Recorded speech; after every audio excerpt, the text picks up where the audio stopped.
السلام عليكم ومرحبا بكم في هذا نوفيل فيديو. نتمنى ان شاء الله كامل تكونوا بخير بعد هذه الغيبه الطويله اللي غبت عليكم. اني جبتكم هذا الفيديو اللي على بالي كامل راح تحتاجوها، راهم جايين يامات العيد ان شاء الله وتستفادوا منها باذن الله.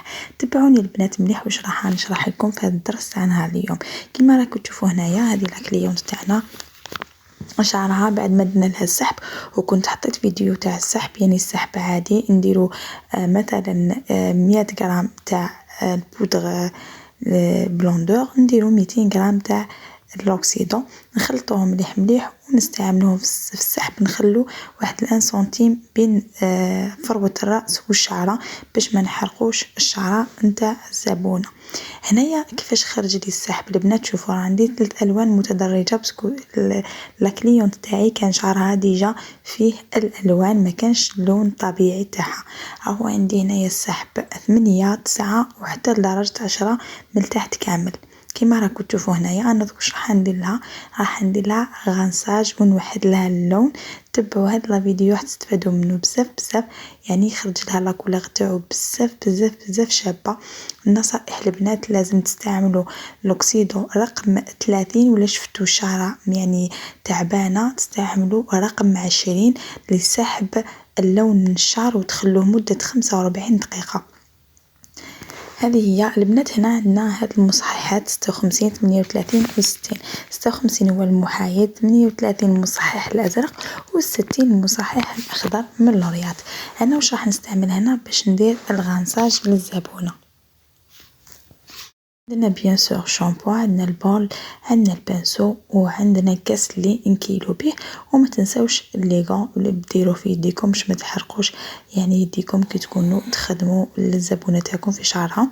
يعني هذه وقايه. هنا بهذا الكاس راح نكيل الشامبو تاعي ونكيل لوكسيدون. انا استعملت هنا اوكسيدون رقم 20 لانه الزبونه تاعي كانت تيجا دارت السحب من قبل، يعني دارت برقم 30، يبقى انا حبيت ندير لها الفوليوم 20 باش ما ينحرقش شعرها باسكو دارت كلش في نفس اليوم. يعني هنايا جبت البول تاعي ونبدا نكيل في المكونات اللي راح نديرهم. الحاجه الاولى ندير الشامبو اي ماركه عندكم تقدروا ديروها. هنا الشامبو ما راحش نعمر كاس كومبلي، يعني على بالكم بلي شامبو ترغي بزاف وهذيك ثقيله، يعني ندير نص تاع الكاس. كيما المصححات هنايا البنات ما حاش نقول لكم واش مصحح راح نستعملوه في هذا يعني لا كولور اللي راهي عندنا. يعني كيما على بالكم كاين الشعر درجات، كل مصحح ونستعملوه وكل مصحح اللون اللي يعطينا.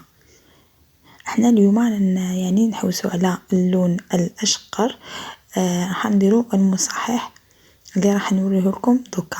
هنا نعمر الكيله نتاع لوكسيدو، هاد لوكسيدو اللي بزاف بزاف هايل، جاي كيما شغل لا كولور تاعو كيما الحليب وجاي ثقيل، كي تمسوه كفيتكم يجي رطب ما يحرقش، ماشي كيما بعض لوكسيدو يعني يحرقوا في اليدين. هذا باكونتر لوكسيدو الاخرين ما يحرق ما والو وبزاف رطب وحنينه لليدين. بين ننصحكم تستعملوا القفازات يعني كوقايه، كاين بزاف ناس عندهم الحساسيه يبقى تستعملوا قفازات خير. هنايا ننصحكم البنات تخلطوا المكونات تاعكم مليح مليح، شغل دائما كما نقول لكم انايا راكم تخلطوا لا مايونيز، يعني نسحق المكونات تاعي يكونوا مخلطين ومندمجين كانهم يعني مكون واحد. وهذا سر من أسرار نجاح الصبيغة للشعر وما يعطيكمش تدرجات تاع الألوان، يعني يجي اللون متوحد يعني كامل كيف كيف. احنا عندنا هذا المصحح رقم 56 اللي هو المحايد.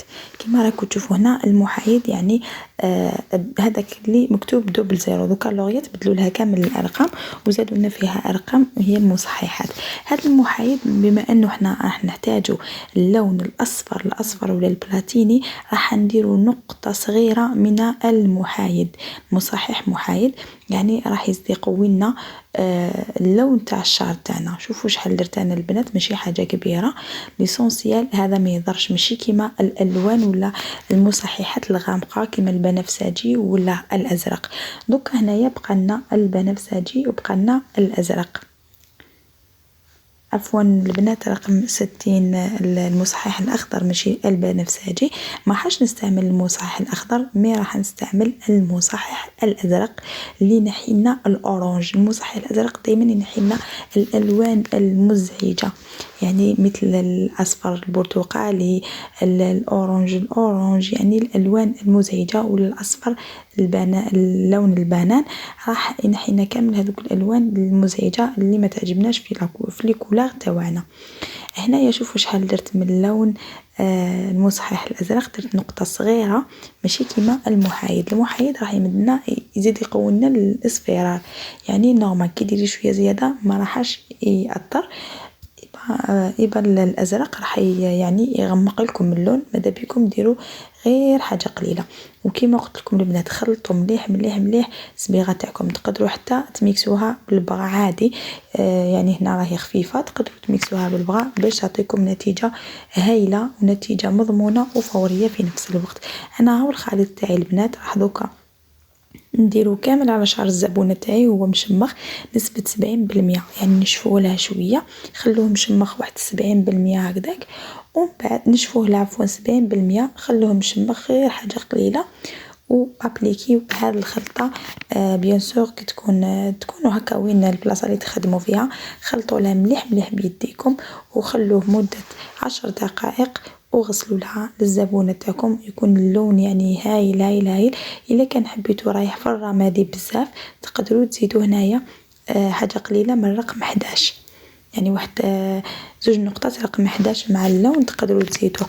مي انا نفضل نديروا المقادير والمكونات اللي درتهم لكم تاع الصبغه، يخرج لكم هذا اللون اللي بزاف بزاف هايل. شوفوا البنات كيما كانت حابه الزبونه خرج لها بزاف بزاف شباب، جاتها لا ديغراداسيون بزاف بزاف شابه. نتمنى ان شاء الله يكون عجبكم هذا لا فيديو، واذا كان عجبكم ما عليكم غير تدخلوا لي جيم لي كومونتير والبارطاج البنات اللي جات على خاطركم. اللي ماهيش مشتركه في القناه تشترك باش يوصلها كل ما هو جديد ان شاء الله. ونقول لكم صحه رمضانكم، صحه فطوركم، ونتلاقاو في فيديو جديد باذن الله تعالى. سلام.